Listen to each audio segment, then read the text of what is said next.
Once upon a midnight dreary, while I pondered weak and weary over many a quaint and curious volume of forgotten lore, while I nodded, nearly napping, suddenly there came a tapping as of someone gently rapping at my chamber door. "'Tis some visitor," I muttered, tapping at my chamber door. Only this and nothing more. Distinctly I remember, it was in the bleak December, and each separate dying ember wrought its ghost upon the floor. Eagerly I wished the morrow. Vainly I had sought to borrow from my books surcease of sorrow, sorrow for the lost Lenore, for the rare and radiant maiden whom the angels name Lenore, nameless here forevermore. The silken, sad, uncertain rustling of each purple curtain thrilled me, filled me with fantastic terrors never felt before, so that now, to still the beating of my heart, I stood repeating, "'Tis some visitor entreating entrance at my chamber door, some late visitor entreating entrance at my chamber door. This it is, and nothing more." Presently my soul grew stronger, hesitating then no longer. "Sir," said I, "or madam, truly your forgiveness I implore, but the fact is I was napping, and so gently you came rapping, and so faintly you came tapping at my chamber door, that I scarce was sure I heard you. Here I opened wide the door." Darkness there, and nothing more. Deep into that darkness peering, long I stood there wondering, fearing, doubting, dreaming dreams no mortal ever dared to dream before. But the silence was unbroken, and the stillness gave no token, and the only word there spoken was the whispered word, "Lenore." This I whispered, and an echo murmured back the word, "Lenore." Merely this, and nothing more. Back into the chamber turning, all my soul within me burning. Soon again I heard a tapping, something louder than before. "Surely," said I, "surely that is something at my window lattice. Let me see then what thereat is, and this mystery explore. Let my heart be still a moment, of this mystery explore. 'Tis the wind and nothing more." Open here I flung the shutter, when with many a flirt and flutter in there stepped a stately raven of the saintly days of yore. Not the least obeisance made he, not a minute stopped or stayed he, but with mien of lord or lady perched above my chamber door. Perched upon the bust of Pallas just above my chamber door. Perched and sat, and nothing more. Then this ebony bird, beguiling my sad fancy into smiling by the grave and stern decorum of the countenance it wore. "Though thy crest be shorn and shaven, thou," I said, "art sure no craven. Ghastly, grim, and ancient raven, wandering from the nightly shore, tell me what thy lordly name is on the night's Plutonian shore." Quoth the raven, "Nevermore." Much I marvelled this ungainly fowl to hear discourse so plainly, though its answer little meaning, little relevancy bore. For we cannot help agreeing that no living human being ever yet was blessed with seeing bird above his chamber door, bird or beast, upon the sculptured bust above his chamber door, with such name as Nevermore. But the raven, sitting lonely on that placid bust, spoke only that one word, as if his soul in that one word he did outpour. Nothing further than he uttered, not a feather than he fluttered, till I scarcely more than muttered, "Other friends have flown before, on the morrow he will leave me, as my hopes have flown before." Then the bird said, "Nevermore." Startled at the stillness broken by reply so aptly spoken, "Doubtless," said I, "what it utters is its only stock and store, caught from some unhappy master, whose unmerciful disaster followed fast and followed faster, till his songs one burden bore, till the dirges of his hopes that melancholy burden bore, of never, nevermore." But the raven still beguiling all my sad soul into smiling, straight I wheeled a cushioned seat in front of bird and bust and door. Then upon the velvet sinking I betook myself to linking fancy unto fancy, thinking what this ominous bird of yore, what this grim, ungainly, ghastly, gaunt, and ominous bird of yore meant in croaking, nevermore. This I sat engaged in guessing, but no syllable expressing to the fowl whose fiery eyes now burned into my bosom's core. This and more I sat divining, with my head at ease, reclining on the cushion's velvet lining that the lamplight gloated o'er, but whose velvet violet lining with the lamplight gloating o'er she shall press, nevermore. Then methought the air grew denser, perfumed from an unseen censer swung by seraphim, whose footfalls tinkled on the tufted floor. Wretch, I cried, thy God hath lent thee, by these angels he hath sent thee respite, respite and nepenthe from thy memories of Lenore. Quaff, oh quaff this kind nepenthe, and forget this lost Lenore. Quoth the raven, nevermore. Prophet, said I, thing of evil, prophet still, if bird or devil, whether tempter sent or whether tempest tossed thee here ashore, desolate yet all undaunted, on this desert land enchanted, on this home by horror haunted, tell me truly, I implore, is the balm in Gilead? Tell me, I implore. Quoth the raven, nevermore. Prophet, said I, thing of evil, prophet still, if bird or devil, by that heaven that bends above us, by that God we both adore, tell this soul with sorrow laden, if within the distant Aden it shall clasp a sainted maiden whom the angels name Lenore, clasp a rare and radiant maiden whom the angels name Lenore. Quoth the raven, nevermore. Be that word our sign of parting, bird or fiend, I shrieked up starting, get thee back into the tempest and the night's Plutonian shore. Leave no black plume as a token of that lie thy soul hath spoken. Leave my loneliness unbroken, quit the bust above my door. Take thy beak from out my heart, and take thy form from off my door. Quoth the raven, nevermore. And the raven, never flitting, still is sitting on the pallid bust of Pallas just above my chamber door, and his eyes of all the seeming of a demon's that is dreaming, and the lamplight o'er him streaming throws his shadow on the floor, and my soul, from out that shadow that lies floating on the floor, shall be lifted nevermore.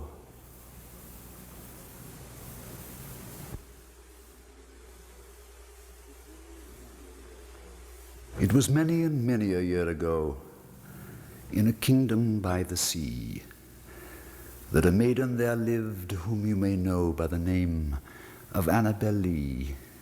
And this maiden she lived with no other thought than to love and be loved by me.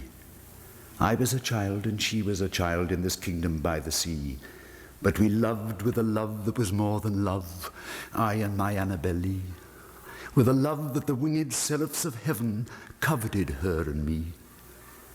And this was the reason that long ago in this kingdom by the sea, a wind blew out of a cloud, chilling my beautiful Annabel Lee, so that our high-born kinsman came and bore her away from me, to shut her up in a sepulchre in this kingdom by the sea.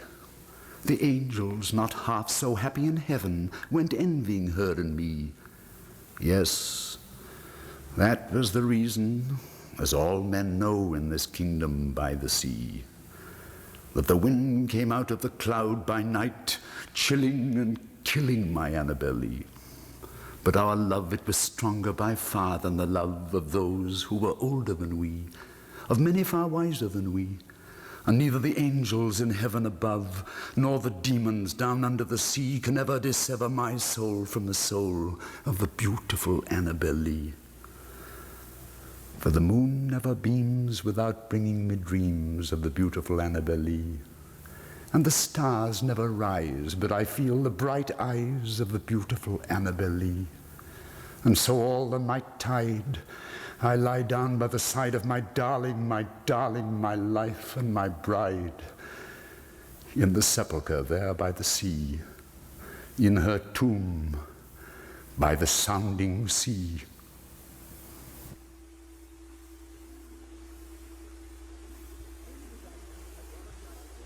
Gaily bedight, a gallant knight in sunshine and in shadow had journeyed long, singing a song in search of El Dorado.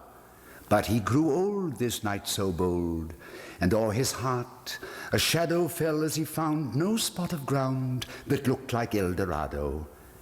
And as his strength failed him at length, he met a pilgrim shadow. "Shadow," said he, "where can it be, this land of El Dorado?" "Over the mountains of the moon, down the valley of the shadow, ride, boldly ride," the shade replied, "if you seek for El Dorado."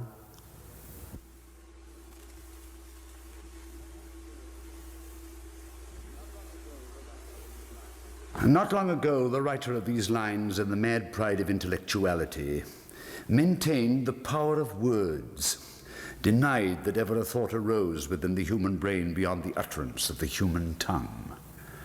And now, as if in mockery of that boast, two words, two foreign soft syllables, Italian tones, made only to be murmured by angels, dreaming in the moonlit dew that hangs like chains of pearl on Hermon Hill, have stirred from out the abysses of his heart unthought-like thoughts that are the souls of thought, richer, far wilder, far diviner visions than even the seraph harper Israfel, who has the sweetest voice of all God's creatures, could hope to utter. And I, my spells are broken. The pen falls powerless from my shivering hand. With thy dear name as text, though bidden by thee, I cannot write, I cannot speak or think. Alas, I cannot feel, for 'tis not feeling, this standing motionless upon the golden threshold of the wide open gate of dreams, gazing entranced adown the gorgeous vista, and thrilling as I see upon the right, upon the left, and all the way along, amid unpurpled vapors, far away to where the prospect terminates, thee only.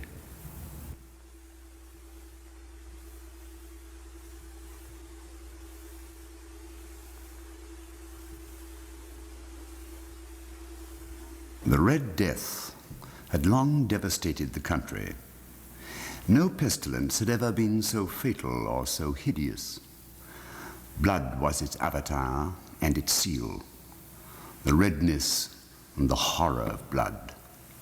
There were sharp pains and sudden dizziness, and then profuse bleeding at the pores with dissolution. The scarlet stains upon the body, and especially upon the face of the victim, were the pest ban, which shut him out from the aid and from the sympathy of his fellow men. And the whole seizure, progress, and termination of the disease were the incidents of half an hour. But the Prince Prospero was happy and dauntless and sagacious. When his dominions were half depopulated, he summoned to his presence 1,000 hale and light-hearted friends from among the knights and dames of his court, and with these retired to the deep seclusion of one of his castellated abbeys. This was an extensive and magnificent structure, the creation of the prince's own eccentric yet august taste. A strong and lofty wall girdled it in. This wall had gates of iron. The courtiers, having entered, brought furnaces and massy hammers and welded the bolts.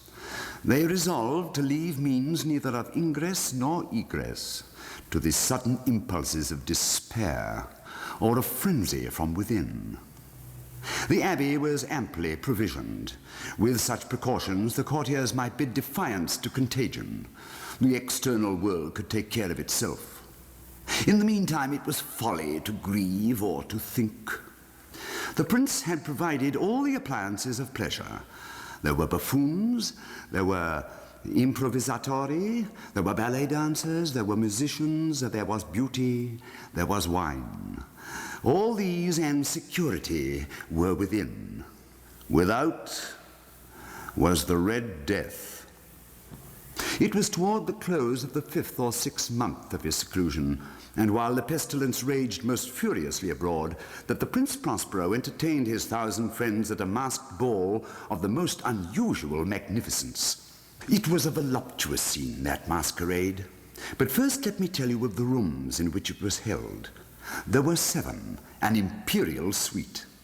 In many palaces, however, such suites form a long and straight vista, while the folding doors slide back nearly to the walls on either hand, so that the view of the whole extent is scarcely impeded.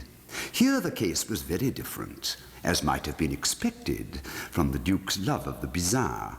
The apartments were so irregularly disposed that the vision embraced but little more than one at a time. There was a sharp turn at every 20 or 30 yards, and at each turn a novel effect. To the right and the left, in the middle of each wall, a tall and narrow Gothic window looked out upon a closed corridor which pursued the windings of the suite. These windows were of stained glass whose color varied in accordance with the prevailing hue of the decorations of the chamber into which it opened. That at the eastern extremity was hung, for example, in blue, and vividly blue were its windows. The second chamber was purple in its ornaments and tapestries, and here the panes were purple. The third was green throughout, and so were the casements. The fourth was furnished and lighted with orange, the fifth with white, the sixth with violet. The 7th apartment was closely shrouded in black velvet tapestries that hung all over the ceiling and down the walls, falling in heavy folds upon a carpet of the same material and hue. But in this chamber only, the color of the windows failed to correspond with the decorations. The panes here were scarlet, a deep blood color. Now, in no one of the 7 apartments was there any lamp or candelabrum amid the profusion of golden ornaments that lay scattered to and fro or depended from the roof. There was no light of any kind emanating from lamp or candle within the suite of chambers. But in the corridors that followed the suite, there stood opposite to each window a heavy tripod bearing a brazier of fire that projected its rays through the tinted glass and so glaringly illuminated the room. And thus were produced a multitude of gaudy and fantastic appearances. And in the western or black chamber, the effect of the firelight that streamed upon the dark hangings through the blood-tinted panes was ghastly in the extreme, and produced so wild a look upon the countenances of those who entered that there were few of the company bold enough to set foot within its precincts at all. It was in this apartment also that there stood against the western wall a gigantic clock of ebony. Its pendulum swung to and fro with a dull, heavy, monotonous clang. And when the minute hand made the circuit of the face and the hour was to be stricken, there came from the brazen lungs of the clock a sound which was clear and loud and deep and exceedingly musical, but of so peculiar a note and emphasis that at each lapse of an hour the musicians of the orchestra were constrained to pause momentarily in their performance to hearken to the sound. And thus the waltzers perforce ceased their evolutions, and there was a brief disconcert of the whole gay company. And while the chimes of the clock yet rang, it was observed that the giddiest grew pale, and the more aged and sedate passed their hands over their brows, as if in confused reverie or meditation. But when the echoes had fully ceased, A light laughter at once pervaded the assembly. The musicians looked at each other and smiled as if at their own nervousness and folly, and made whispering vows, each to the other, that the next chiming of the clock should produce in them no similar emotion. And then, after the lapse of 60 minutes, which embraced 3,600 seconds of the time that flies, there came yet another chiming of the clock, and then there were the same disconcert and tremulousness and meditation as before. But in spite of these things, it was a gay and magnificent revel. The tastes of the Duke were peculiar. He had a fine eye for colours and effects. He disregarded the decora of mere fashion. His plans were bold and fiery, and his conceptions glowed with barbaric lustre. There are some who would have thought him mad. His followers felt that he was not. It was necessary to hear and see and touch him to be sure that he was not. He had directed in great part the movable embellishments of the 7 chambers upon occasion of this great fete, and it was his own guiding taste which had given character to the masqueraders. Be sure they were grotesque. There were much glare and glitter and piquancy and phantasm, much of what has been since seen in Hernani. There were arabesque figures with unsuited limbs and appointments. There were delirious fancies such as the madman fashions. There were much of the beautiful, much of the wanton, much of the bizarre, something of the terrible, and not a little of that which might have excited disgust. To and fro in the 7 chambers there stalked, in fact, a multitude of dreams. And these, the dreams, writhed in and about, taking hue from the rooms and causing the wild music of the orchestra to seem as an echo to their steps. And anon, there strikes the ebony clock which stands in the hall of velvet. And then for a moment all is still, and all is silent, save the voice of the clock. The dreams are stiff frozen as they stand, but the echoes of the chime die away. They have endured but an instant, and a light half-subdued laughter floats after them as they depart. And now again the music swells and the dreams live and writhe to and fro more merrily than ever, taking hue from the many-tinted windows through which stream the rays from the tripods.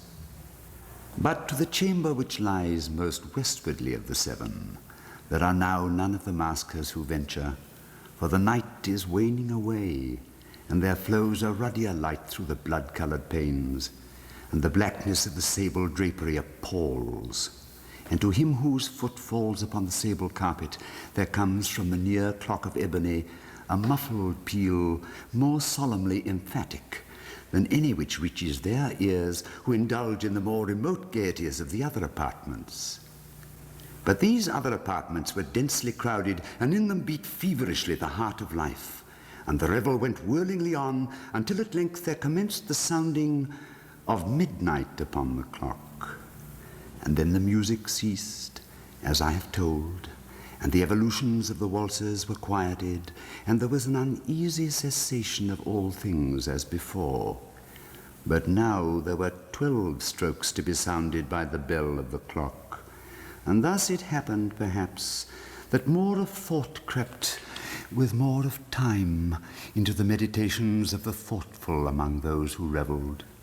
And thus, too, it happened, perhaps, that before the last echoes of the last chime had utterly sunk into silence, there were many individuals in the crowd who had found leisure to become aware of the presence of a masked figure which had arrested the attention of no single individual before. And the rumor of this new presence having spread itself whisperingly around, there arose at length from the whole company a buzz or murmur, expressive of disapprobation and surprise, then finally of terror, of horror, and of disgust. In an assembly of phantasms such as I have painted, it may well be supposed that no ordinary appearance could have excited such sensation.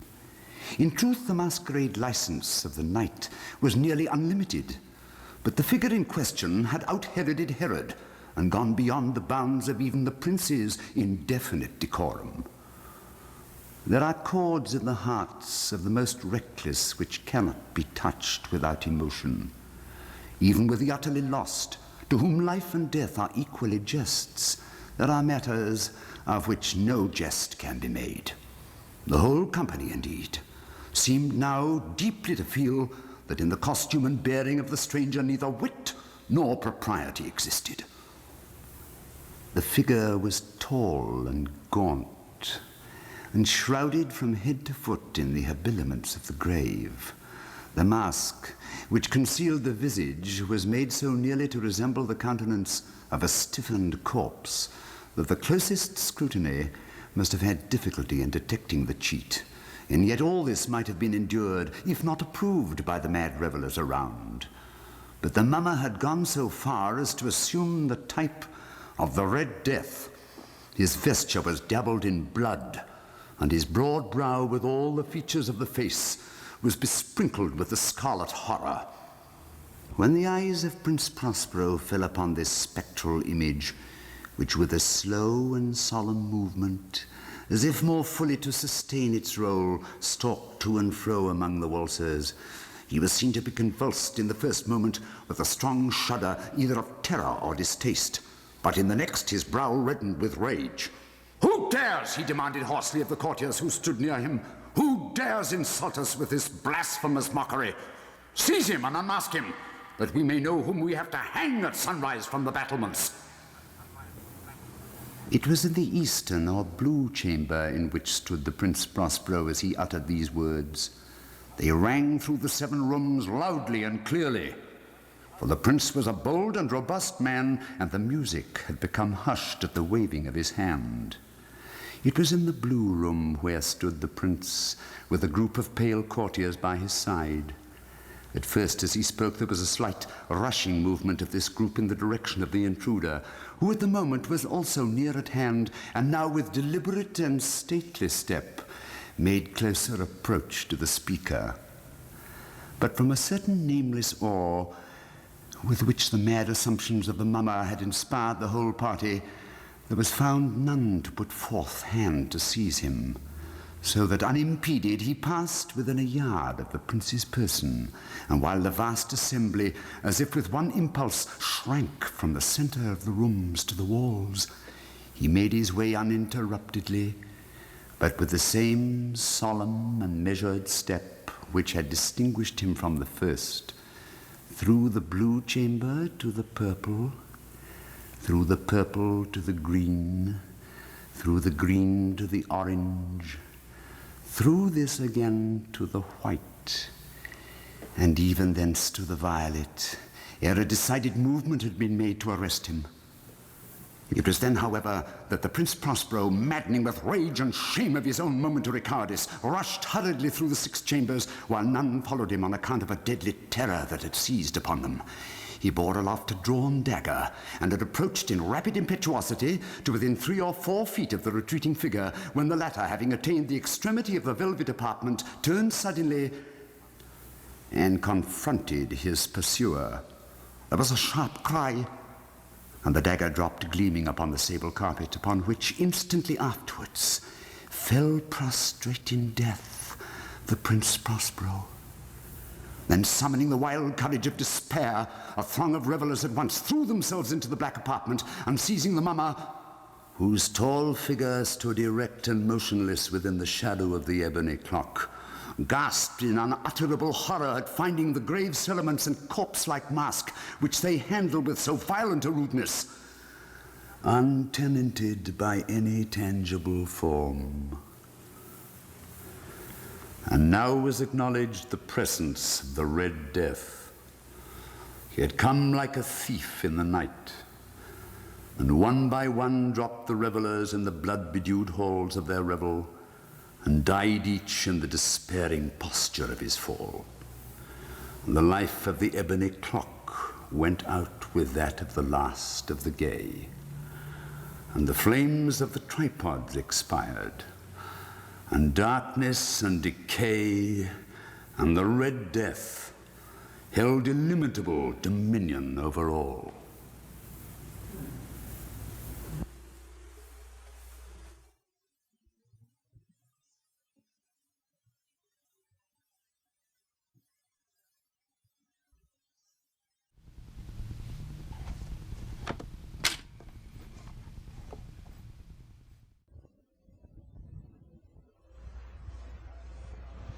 From childhood's hour I have not been as others were. I have not seen as others saw. I could not bring my passions from a common spring. From the same source I have not taken my sorrow. I could not awaken my heart to joy at the same tone. And all I loved alone.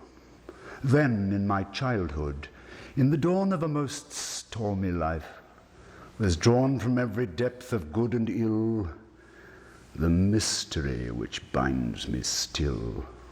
From the torrent or the fountain, from the red cliff of the mountain, from the sun that round me rolled in its autumn tint of gold, from the lightning in the sky as it passed me flying by, from the thunder and the storm and the cloud that took the form, when the rest of heaven was blue, of a demon in my view.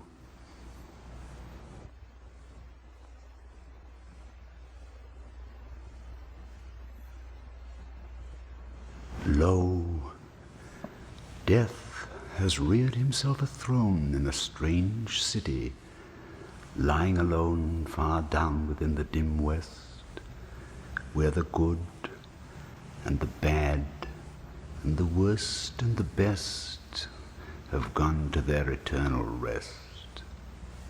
There are shrines and palaces and towers, time-eaten towers that tremble not, resemble nothing that is ours, around by lifting winds forgot, resignedly beneath the sky the melancholy waters lie. No rays from the holy heaven come down on the long night time of that town, but light from out the lurid sea streams up the turrets silently, gleams up the pinnacles far and free, up domes, up spires, up kingly halls, up fanes, up Babylon-like walls, up shadowy long-forgotten bowers of sculptured ivy and stone flowers, up many and many a marvelous shrine whose wreathed friezes intertwine the vial, the violet and the vine. Resignedly beneath the sky the melancholy waters lie. So blend the turrets and shadows there that all seem pendulous in air, while from a proud tower in the town death looks gigantically down. Their open fanes and gaping graves yawn level with the luminous waves, but not the riches there that lie in each idol's diamond eye. Not the gaily jeweled dead tempt the waters from their bed, for no ripples curl, alas, along that wilderness of glass. No swellings tell that winds may be upon some far-off happier sea. No heavings hint that winds have been on seas less hideously serene. But lo, a stir is in the air, the wave, there is a movement there, as if the towers had thrust aside in slightly sinking the dull tide, as if their tops had feebly given a void within the filmy heaven. The waves have now a redder glow, the hours are breathing faint and low, and when, amid no earthly moans, down that town shall settle hence, hell, rising from 1,000 thrones, shall do it reverence.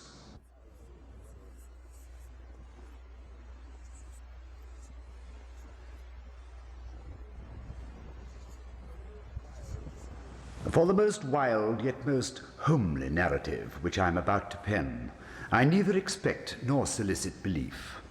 Mad indeed I would be to expect it, in a case where my very senses reject their own evidence. Yet mad am I not,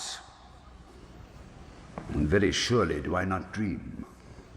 But tomorrow I die, and today I would unburden my soul. My immediate purpose is to place before the world plainly, succinctly, and without comment, a series of mere household events. In their consequences, these events have terrified, have tortured, have destroyed me. Yet I will not attempt to expound them. To me, they have presented little but horror. To many, they will seem less terrible than barroques. Hereafter, perhaps, some intellect may be found, which will reduce my phantasm to the commonplace. Some intellect more calm, more logical, and far less excitable than my own, which will perceive in the circumstances I detail with awe nothing more than an ordinary succession of very natural causes and effects. From my infancy I was noted for the docility and humanity of my disposition. My tenderness of heart was even so conspicuous as to make me the jest of my companions. I was especially fond of animals. I was indulged by my parents with a great variety of pets.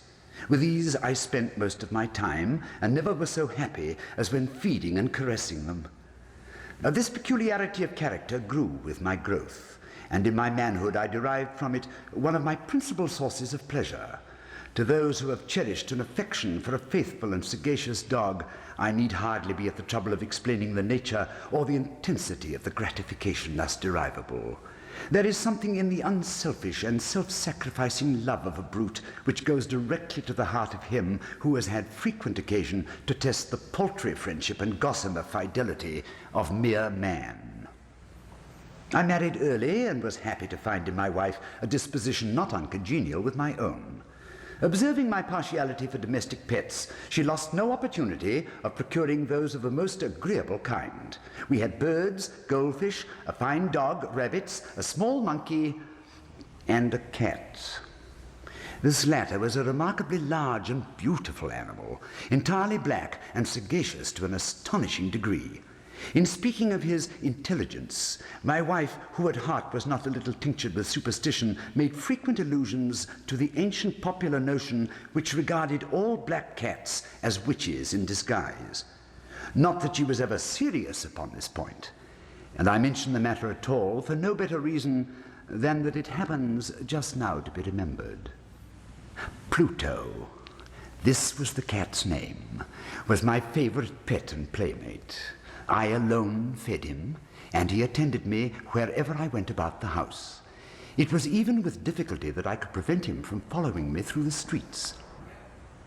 Our friendship lasted in this manner for several years, during which my general temperament and character, through the instrumentality of the fiend intemperance, had, I blush to confess it, experienced a radical alteration for the worse.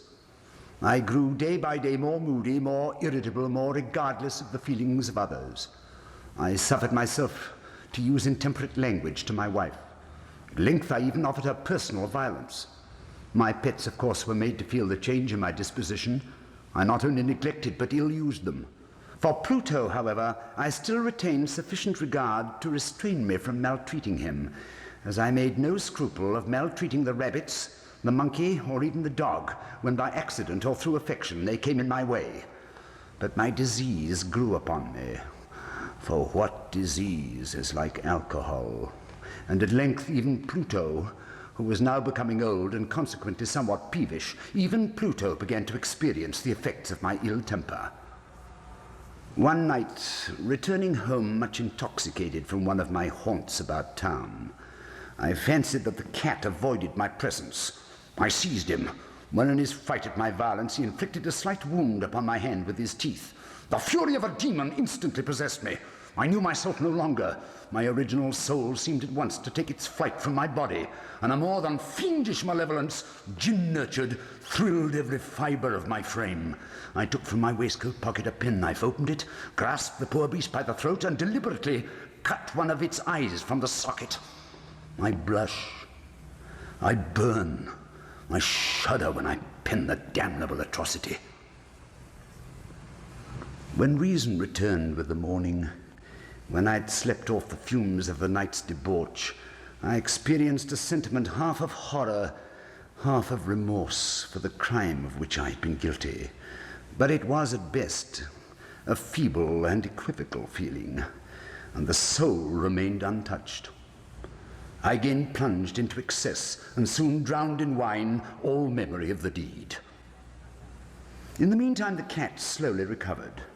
The socket of the lost eye presented, it is true, a frightful appearance, but he no longer appeared to suffer any pain. He went about the house as usual, but as might be expected, fled in extreme terror at my approach. I had so much of my old heart left as to be at first grieved by this evident dislike on the part of a creature which had once so loved me. But this feeling soon gave place to irritation, and then came, as if to my final and irrevocable overthrow, the spirit of perverseness. Of this spirit philosophy takes no account. Yet I am not more sure that my soul lives than I am that perverseness is one of the primitive impulses of the human heart, one of the indivisible primary faculties or sentiments which give direction to the character of man. Who has not, 100 times, found himself committing a vile or stupid action for no other reason than because he knows he should not? But have we not a perpetual inclination in the teeth of our best judgment to violate that which is law, merely because we understand it to be such? This spirit of perverseness, I say, came to my final overthrow. It was this unfathomable longing of the soul to vex itself, to offer violence to its own nature, to do wrong for wrong's sake only, that urged me to continue and finally to consummate the injury I had inflicted upon the unoffending brute. One morning, in cold blood, I slipped a noose about its neck and hung it to the limb of a tree, hung it with the tears streaming from my eyes and with the bitterest remorse at my heart. Hung it because I knew that it had loved me, and because I felt it had given me no reason of offense. Hung it because I knew that in so doing I was committing a sin, a deadly sin, that would so jeopardize my immortal soul as to place it, if such a thing were possible, even beyond the reach of the infinite mercy of the most merciful, the most terrible God. On the night of the day on which this most cruel deed was done, I was aroused from sleep by a cry of fire. The curtains of my bed were in flames. The whole house was blazing. It was with great difficulty that my wife, a servant, and myself made our escape from the conflagration. The destruction was complete. My entire worldly wealth was swallowed up, and I resigned myself thenceforward to despair. I am above the weakness of seeking to establish a sequence of cause and effect between the disaster and the atrocity, but I am detailing a chain of facts and wish not to leave even a possible link imperfect. On the day succeeding the fire, I visited the ruins. The walls, with one exception, had fallen in. This exception was found in a compartment wall, not very thick, which stood about the middle of the house, and against which had rested the head of my bed. The plastering had here, in great measure, resisted the action of the fire, a fact which I attributed to its having been recently spread. About this wall a dense crowd was collected, and many persons seemed to be examining a particular portion of it with very minute and eager attention. The words strange, singular, and other similar expressions excited my curiosity. I approached and saw, as if graven in bas-relief upon the white surface, the figure of a gigantic cat.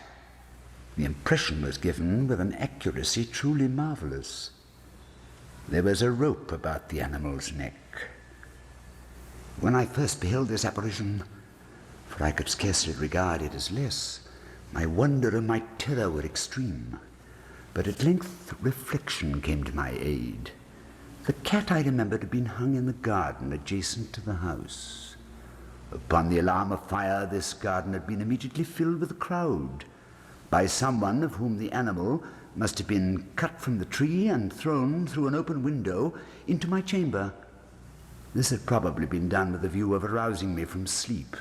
The falling of the other walls compressed the victim of my cruelty into the substance of the freshly spread plaster, the lime of which, with the flames and the ammonia from the carcass, had then accomplished the portraiture as I saw it. Although I thus readily accounted to my reason, if not altogether to my conscience, for the startling fact just detailed, it did not the less fail to make a deep impression upon my fancy. For months I could not rid myself of the phantasm of the cat, and during this period there came back into my spirit a half-sentiment that seemed, but was not, remorse. I went so far as to regret the loss of the animal, and to look about me among the vile haunts which I now habitually frequented, for another pet of the same species, and of somewhat similar appearance, with which to supply its place. One night, as I sat half stupefied in a den of more than infamy, my attention was suddenly drawn to some black object reposing upon the head of one of the immense hogsheads of gin or of rum, which constituted the chief furniture of the apartment. I had been looking steadily at the top of this hogshead for some minutes, and what now caused me surprise was the fact that I had not sooner perceived the object thereupon. I approached it, touched it with my hand. It was a black cat, a very large one, fully as large as Pluto and closely resembling him in every aspect but one. Pluto had not a white hair upon any portion of his body, but this cat had a large, although indefinite, splotch of white, covering nearly the whole region of the breast. Upon my touching him, he immediately arose, purred loudly, rubbed against my hand, and appeared delighted with my notice. This, then, was the very creature of which I was in search. I at once offered to purchase it of the landlord, but this person made no claim to it, knew nothing of it, had never seen it before. I continued my caresses, and when I prepared to go home, the animal evinced a disposition to accompany me. I permitted it to do so, occasionally stooping and patting it as I proceeded. When it reached the house, it domesticated itself at once and became immediately a great favorite with my wife. For my own part, I soon found a dislike to it arising within me. This was just the reverse of what I had anticipated, but I know not how or why it was. Its evident fondness for myself rather disgusted and annoyed me. By slow degrees, these feelings of disgust and annoyance rose into bitterness and hatred. I avoided the creature, a certain sense of shame and remembrance of my former deed of cruelty preventing me from physically abusing it. I did not for some weeks strike or otherwise violently ill-use it, but gradually, very gradually, I came to look upon it with unutterable loathing, and to flee silently from its odious presence as from the breath of a pestilence. What added, no doubt, to my hatred of the beast was the discovery on the morning after I brought it home that, like Pluto, it also had been deprived of one of its eyes. This circumstance, however, only endeared it to my wife, who, as I've already said, possessed in a high degree that humanity of feeling which had once been my distinguishing trait and the source of many of my simplest and purest pleasures. With my aversion to this cat, however, its partiality for myself seemed to increase. It followed my footsteps with a pertinacity which it would be difficult to make the reader comprehend. Whenever I sat, it would crouch beneath my chair or spring upon my knees, covering me with its loathsome caresses. If I arose to walk, it would get between my feet and thus nearly throw me down, or, fastening its long, sharp claws in my dress, clamber in this manner to my breast. At such times, although I longed to destroy it with a blow, I was yet withheld from so doing, partly by a memory of my former crime, but chiefly, let me confess it at once, by an absolute dread of the beast. This dread was not exactly a dread of physical evil, and yet I should be at a loss how otherwise to define it. I'm almost ashamed to own, yes, even in this felon's cell, I am almost ashamed to own that the terror and horror with which the animal inspired me had been heightened by one of the merest chimeras it would be possible to conceive. My wife had called my attention more than once to the character of the mark of white hair of which I have spoken, and which constituted the sole visible difference between the strange beast and the one I had destroyed. The reader will remember that this mark, although large, had been originally very indefinite, but by slow degrees nearly imperceptible, and which for a long time my reason struggled to reject as fanciful, it had at length assumed a rigorous distinctness of outline. It was now the representation of an object that I shudder to name. And for this above all I loathed and dreaded, and would rid myself of the monster had I dared. It was now, I say, the image of a hideous, of a ghastly thing, of the gallows. Oh, mournful and terrible engine of horror and of crime, of agony and of death. And now I was indeed wretched beyond the wretchedness of mere humanity. A brute beast, whose fellow I had contemptuously destroyed. A brute beast, to work out for me, a man fashioned in the image of the high God. So much of insufferable woe. Alas, neither by day nor by night knew I the blessing of rest any more. During the former, the creature left me no moment alone, and in the latter I started hourly from dreams of unutterable fear to find the hot breath of a thing upon my face, and its vast weight, an incarnate nightmare that I'd no power to shake off, incumbent eternally upon my heart. Beneath the pressure of torments such as these, the feeble remnant of the good within me succumbed. Evil thoughts became my sole intimates, the darkest and most evil of thoughts. The moodiness of my usual temper increased to hatred of all things and of all mankind, while from the sudden, frequent, and ungovernable outbursts of a fury to which I now blindly abandoned myself, my uncomplaining wife, alas, was the most usual and most patient of sufferers. One day she accompanied me upon some household errand into the cellar of the old building which our poverty had compelled us to inhabit. The cat followed me down the steep stairs, and nearly throwing me headlong, exasperated me to madness.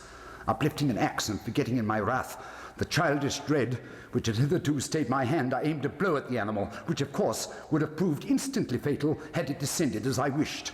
But this blow was arrested by the hand of my wife. Goaded by the interference into a rage more than demoniacal, I withdrew my arm from her grasp and buried the axe in her brain.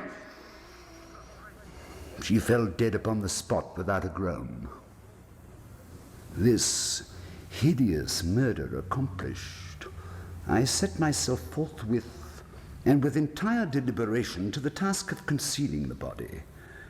I knew that I could not remove it from the house, either by day or by night, without the risk of being observed by the neighbors. Many projects entered my mind.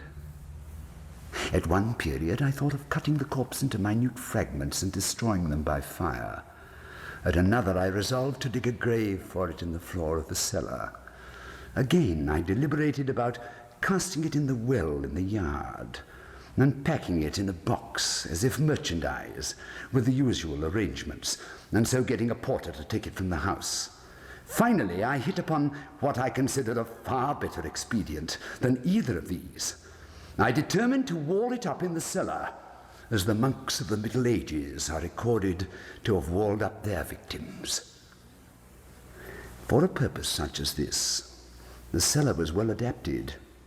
Its walls were loosely constructed, and had lately been plastered throughout with a rough plaster, in which the dampness of the atmosphere had prevented from hardening. Moreover, in one of the walls was a projection caused by a false chimney or fireplace that had been filled up and made to resemble the rest of the cellar. I made no doubt that I could readily displace the bricks at this point, insert the corpse, and wall the whole up as before, so that no eye could detect anything suspicious. And in this calculation, I was not deceived. By means of a crowbar, I easily dislodged the bricks, and having carefully deposited the body against the inner wall, I propped it in that position, while with a little trouble I relaid the whole structure as it originally stood. And having procured mortar, sand, and hair, with every possible precaution, I prepared a plaster which could not be distinguished from the old, and with this I very carefully went over the new brickwork. When I'd finished, I felt satisfied that all was right. The wall did not present the slightest appearance of having been disturbed. The rubbish on the floor was picked up with the minutest care.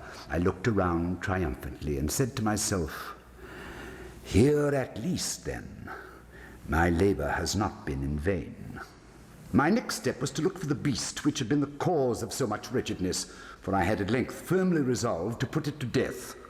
Had I been able to meet with it at the moment, there could have been no doubt of its fate, but it appeared that the crafty animal had been alarmed at the violence of my previous anger and forbore to present itself in my present mood. It is impossible to describe or to imagine the deep and blissful sense of relief which the absence of the detested creature occasioned in my bosom. It did not make its appearance during the night, and thus for one night at least, since its introduction into the house, I soundly and tranquilly slept. I slept, even with the burden of murder upon my soul. The second and third day passed, and still my tormentor came not. Once again I breathed as a free man. The monster in terror had fled the premises forever. I should behold it no more. My happiness was supreme. The guilt of my dark deed disturbed me but little. Some few inquiries have been made, but these have been readily answered. Even a search had been instituted, but of course nothing was to be discovered. I looked upon my future felicity as secured. Upon the fourth day of the assassination, a party of the police came very unexpectedly into the house and proceeded again to make rigorous investigation of the premises. Secure, however, in the inscrutability of my place of concealment, I felt no embarrassment whatever. The officers bade me accompany them in their search. They left no nook or corner unexplored. At length, for the third or fourth time, they descended into the cellar. I quivered not a muscle. My heart beat calmly, as that of one who slumbers in innocence. I walked the cellar from end to end. I folded my arms upon my bosom and roamed easily to and fro. The police were thoroughly satisfied and prepared to depart. The glee at my heart was too strong to be restrained. I burned to say if but one word by way of triumph, and to render doubly sure their assurance of my guiltlessness. "Gentlemen," I said at last as the party ascended the steps, "I delight to have allayed your suspicions. I wish you all health and a little more courtesy. By the by, gentlemen, this is a very well-constructed house." In the rabid desire to say something easily, I scarcely knew what I uttered at all.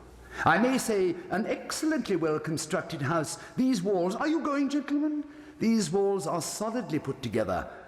And here, through the mere frenzy of bravado, I rapped heavily with a cane which I held in my hand upon that very portion of the brickwork behind which stood the corpse of the wife of my bosom. But may God shield and deliver me from the fangs of the arch-fiend! No sooner had the reverberation of my blows sunk into silence than I was answered by a voice from within the tomb, by a cry, at first muffled and broken, like the sobbing of a child, and then quickly swelling into one long, loud, and continuous scream, utterly anomalous and inhuman, a howl, a wailing shriek, half of horror and half of triumph, such as might have arisen only out of hell, conjointly from the throats of the damned in their agony, and of the demons that exult in their damnation. Of my own thoughts, it is folly to speak. Swooning, I staggered to the opposite wall. For one instant, the party on the stairs remained motionless, through extremity of terror and awe.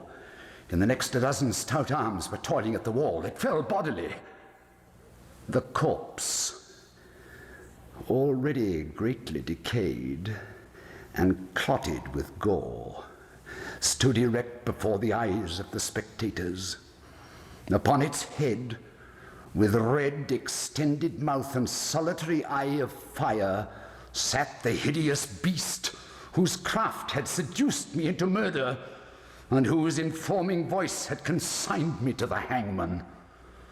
I had walled the monster up within the tomb.